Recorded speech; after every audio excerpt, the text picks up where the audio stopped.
If I see a single comment along the lines of, "Oh, my name?"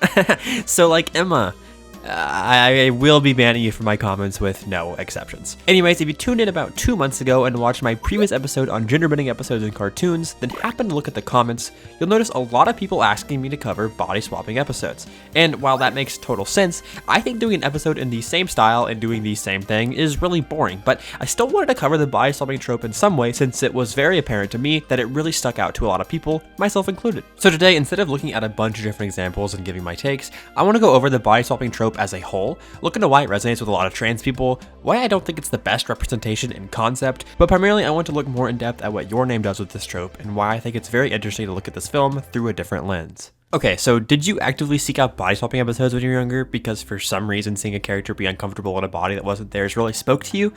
Or were you normal? My earliest memory of this trope was in episode 19 of Fairy Tale, where we had the main group all get their bodies swapped after Natsu read out some old curse or something. Of course, there are hundreds of examples of this trope in use. Vice Versa was doing it in the 1880s, Freaky Friday did it in the 70s, then again in the early 2000s, and now with recent examples mainly coming from cartoon episodes like The Fairly OddParents, Gravity Falls, and The Owl House. But what makes up one of these episodes? What is the lesson they're often trying to convey, and why do so many people seem to resonate with them? For this section, I decided to watch the aforementioned Gravity Falls episode, as well as look at some trusted peer-reviewed sources to answer these questions. Of course, this episode will focus on Your Name, however, I felt it was important to lay some foundation and take a closer look at what makes up the classic body swapping episode.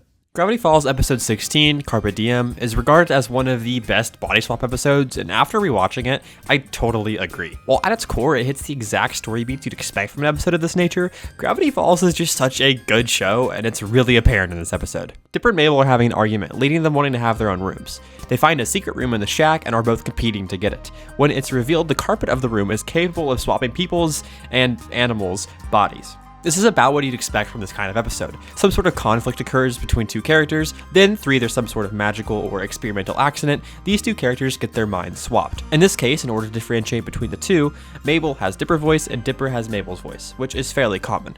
This rule also applies to every subsequent swap that happens throughout this episode. Mabel and Dipper are trying to sabotage each other, or like themselves I guess, in various ways in front of Uncle Stan in order to get the key to the room. Of course, wacky situations ensue, with Dipper getting stuck with Mabel's friends and Mabel learning some really cool stuff from Uncle Stan. But after Stan gives Mabel, or Dipper, the key to the room, Dipper and Mabel have a heart-to-heart and both realize they never really wanted to move out of the room and they just needed to have some better communication. After swapping back and having individual rooms, they realize how much better their lives were with each other and forgive one another. Also, Seuss is a pig for a majority of the episode, and no one really notices, so that's cool. The biggest pitfall I've seen brought up when talking about the body swapping trope is that it's a very straightforward way of making characters see from each other's perspectives, since they are doing that in the most literal sense. Personally, I wouldn't be one to call it lazy writing or anything, since I am by no means a story writer, but I do think that a lot of the time it lacks a sense of nuance you might get from going about it in a different way. Not to mention that a lot of the time it's purely for comedic purposes, which is totally cool, but it doesn't really push a plot any further. But now to get to my other point. Why do a lot of trans people seem to remember these episodes? I think this partly links back to what I said earlier. Since this trope is used in a lot of shows and movies that are primarily targeted at younger folks, you probably watched them growing up. And at the time you watched them, you might not have had the words to express how you felt, and seeing a character feel uncomfortable in a different body probably spoke to you too. The other factor, I believe, has to do with what made gender-bending episodes so intriguing. Just the feeling of wanting to magically become someone else, usually that of a different gender. That part I'll go a little more in depth on in the next section, but I really want to touch on why I don't think body swapping is the best representation of the trans experience. Obviously, if you find comfort in a trope like this, that is totally valid. Don't take this as some sort of end-all be-all on the matter. This is literally just my opinion. Anyway, the primary reason why I think this can be summed up as you're not a different person in someone else's body, you are in a body which does not match your true self. While I could see why someone may get this confused, especially if they're not like living that situation, I think that these are two completely different things. On the one hand, and we can look at Gravity Falls again, Dipper's uncomfortability being in Mabel's body could be viewed as a sort of gender dysphoria. But that's the thing. Mabel isn't trans, Dipper isn't trans, though he is very trans guy coded. It's just that Dipper's mind happens to be in Mabel's body right now. Then they will inevitably go back at some point after they've learned their lessons. I do think that body swapping can be used in a way to play with the idea of gender in a really cool and creative way though. I recommend Inside Mari to everyone that finds this kind of stuff interesting, and here's a great video on that. In all, I don't think saying body swaps are somewhat similar to the trans experience is inherently problematic at all. I just think it's a lot more nuanced than these episodes may lead some to believe. Now, I don't know what I'm titling this episode just yet, but one concept I really wanted to explore in some capacity is that of gender envy and how it relates to the body swapping trope. Gender envy is weird. Some people may conflate it with gender dysphoria, but in my opinion, envy doesn't equal dysphoria. It is, however, a part of dysphoria as a whole. Here's the official definition I found, which I think is pretty solid, but if I were to put it in my own words, I would describe it as the desire to have the traits of someone with a gender identity that you either wish to or do identify with, specifically with traits that relate to gender expression and presentation, i.e. the clothes one wears, the actions one takes, certain parts of one body, etc. Basically that thing where you see someone and go, I want to be them so bad. And then you wear their red jacket for like 3 years because you hope that one day you'll get to go to a ball and dress like a princess and become obsessed with this character and make them your whole personality, and I think you get it. I really wanted to find some research and read some articles about gender envy in relation to the trans experience, but it is surprisingly hard to find quality articles about topics like this.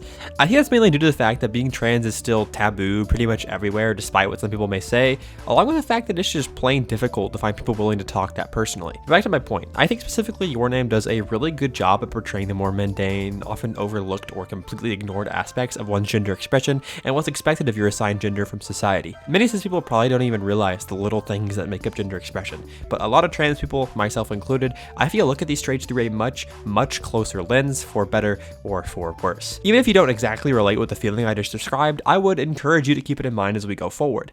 Now, shh, the movie's starting. This is my favorite part. Your Name is one of the most successful anime films ever released, and for good reason. Every frame of this movie could be a work of art on its own, accompanied by an absolutely beautiful soundtrack and overall incredibly engaging plot that will make you cry every time. I've probably seen this film 6 or 7 times at this point, but Green Lantern always makes me tear up.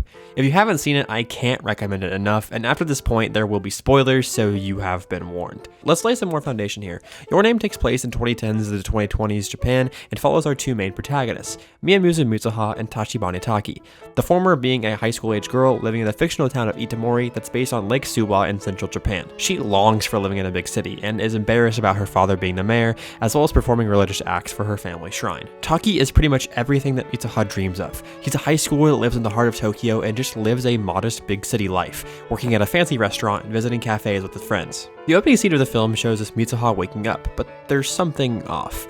No one would have this reaction of wonder mixed with confusion waking up in their own home, so between that and the fact that she's feeling up her own chest, we can tell something's not right. We'll come back to all that later, but the next several scenes showcase Mitsuha's day-to-day life in Itamori. Only everyone keeps mentioning how strange she was acting the day prior, but she keeps going on as normal because she has no clue what they're talking about. After her school day, she goes back home to make braided cords with her grandmother, and we get some more exposition through her grandmother telling the story of their ritual. おかげで祭りの意味もわからんくなってまって、残ったのは形だけ。 After performing said ritual, which involves the making of kuchi kamasake, that's important later, she loudly exclaims, もうこんな街嫌や。こんな人生嫌や。来世は東京のイケメン男子にしてください。 The next scene shows us Taki waking up, but there's something off. No one would have this reaction of wonder mixed with confusion waking up in their own home. So between that and the fact that he's feeling up his own crotch, we can tell something's not right. This is the main crux of the film. Taki and Mitsuha will randomly wake up in each other's bodies with no prior warning and have to work together to not totally screw over each other's lives. They do this primarily through notes they leave on their phones, setting guidelines, giving summaries of the day, and telling each other just how to be each other. While yes, this film and what I'm making right now are ultimately about the whole body swapping aspect, let's take a look at when Mitsuha is just herself. Seeing her just get to be a girl, living her day-to-day life, going to school, seeing her friends, being sad, happy, and everything else in between, just makes me feel some sort of sadness. The loss of childhood is something that many trans people struggle with, and I am definitely in that group. Never really getting to experience what it's like to grow up as the opposite gender hurts. Like a lot. It's weird, right? I'm so grateful for who I am and where I am in life, but every once in a while, I just get hit with this feeling that there's so much pain I could have avoided if I were just not me. All these mundane actions are presented in such a way that you can't help but apply what our two characters are going through to your own life. It's the little things, remember? Like comparing these two scenes here. Taki sits as if he's wearing a skirt, and the viewer instinctively knows that Mitsuha is currently occupying his body, even if we had zero other context. Same goes for when Taki and Mitsuha's body sits without regard for the fact that she's wearing a skirt at the moment. This body language and how one carries themselves is so entwined with what's expected of your perceived gender identity, and Your Name utilizes this every step of the way. It's not only one's body language, but their actions too. When Mitsuha as Taki fixes his manager's skirt, Miki comments on how she likes seeing the more feminine side of him. Obviously, as the viewer, we know it's Mitsuha in there. However, this ends up with Miki and Taki becoming closer and going out on a date. This date is very important, and I think it has one of, if not the most impactful scenes in the film, at least to me. Taki as himself gets to go on this date that Mitsuha pretty much set up for him, and while everything seems to be going good on Taki's end, we then cut to Mitsuha, who is crying in the mirror. She, almost selfishly in this moment, wishes that she was Taki more than anything else in the world. I wouldn't say Mitsuha is a trans character, despite the fact that she did say she wanted to be a hot guy living in Tokyo. It's just so overtly apparent how this at its core is a struggle of the trans experience. Grappling with the fact that she is Mitsuha, and when she's Taki, she's just kind of acting. It's a weird contrast. Mitsuha so desperately wants to be Taki for the life he's living, but Taki doesn't really yearn for Mitsuha's life in the same way. Miki eventually cuts the date short, saying how Taki seems like a different person than he was before, and she could tell there's something else or someone else on his mind the whole time. That's when Taki realizes that what he wants most in life is Mitsuha, and they never swap normally ever again.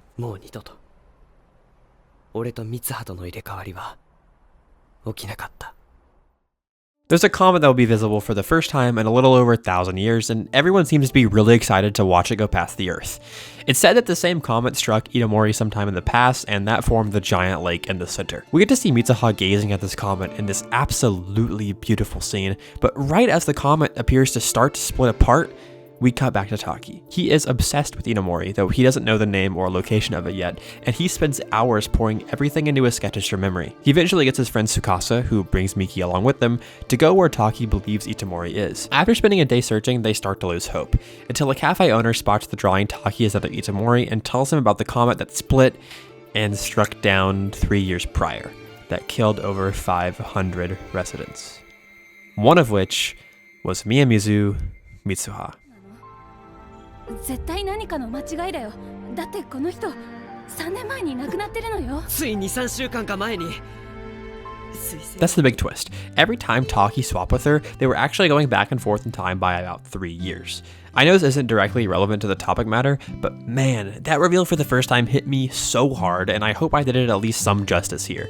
This is such a cool way to use the body swapping trope, and we're only a little halfway done with the film. Taki breaks away from the group and gets the man from earlier to help him get to Itomori.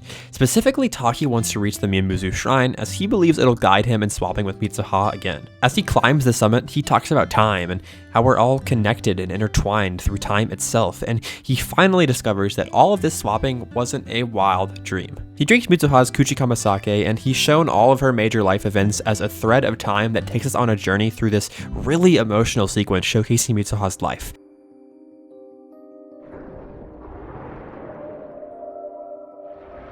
Both scenes we've seen and ones we haven't, and all the while Taki helplessly calls out for her, trying to tell her to evacuate the town, but it's a fruitless effort, until he wakes up as Mitsuha one last time, the day that the comet strikes the town. Taki as Mitsuha tries his absolute best to convince the mayor to evacuate the town, but he doesn't take her seriously and writes her off as being crazy. In one final attempt to save the town, he starts to climb the summit, as Mitsuha and Taki's body wakes up, realizing that she died 3 years prior. As they both call out to each other, we're given this very touching moment where they finally meet, and it feels like such an amazing reward. Mitsuha.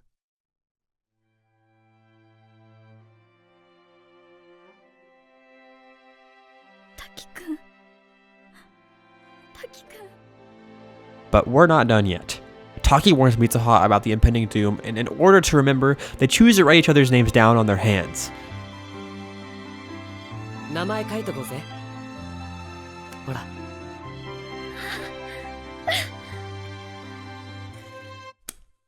But these nice moments can never last. Taki begins to forget about everything, frantically trying to remember Mitsuha's name, but it's no use. As the comet is fragmenting overhead, Mitsuha is running towards the mayor's office, trying one last time to get him to evacuate, and as she trips and falls, she opens up her hand, not to see Taki's name, but to see "I love you" written down. We're shown the impact of the comment as we cut to Taki years later. It brings me such sadness seeing Taki like this. He's searching for something to make him feel whole, but he has no clue what it is. It's kind of like how I felt seeing Owen get older and I saw the TV glow. There's a missing puzzle piece that the viewer is well aware of, but our characters just don't realize. Once again, I think this harbors back to the trans experience. This feeling of something not being right, but not really having the words to express yourself or having any knowledge to even know where to begin. Seeing Taki aimlessly walk through life, that spark of passion lost in his eye, I can't help but see myself from a couple years ago. Him and Mitsuha cross paths quite a few times, and through the iconic stairway encounter, they finally meet. Finding what they've been searching for this whole time. Each other. 君の名前は And that's what I think this film does so incredibly. Instead of having a lesson like see through someone else's eyes in order to promote growth in a character, it encourages the viewer to try to find their own meaning. You may not have the words to express how you feel, but that doesn't make your feeling any less real or valid. Your Name reinforces the idea, or rather the fact, that gender and the roles that come with being perceived as a certain gender are completely stupid and made up. And if anything, Mitsuha and Taki discovered that there's more to life than whatever imaginary boxes they were putting themselves in. Taki's relationships grew by embracing a more feminine demeanor, and Mitsuha's life improved in different ways because she was perceived as more assertive and masculine. Obviously, there is a lot more to what is perceived as normal based on what gender you were assigned at birth, but delving into all that will be a topic for another time. I'll just leave it at this. Your Name was not made with this point of view in mind, and I fully recognize that. However, it's really hard to ignore these themes of gender identity, envy, and expression in Mitsuha, Taki, and the world that they live in that parallels that of our own. For them, the missing piece of their life was each other. For us, well, it's ourselves. Thank you for watching.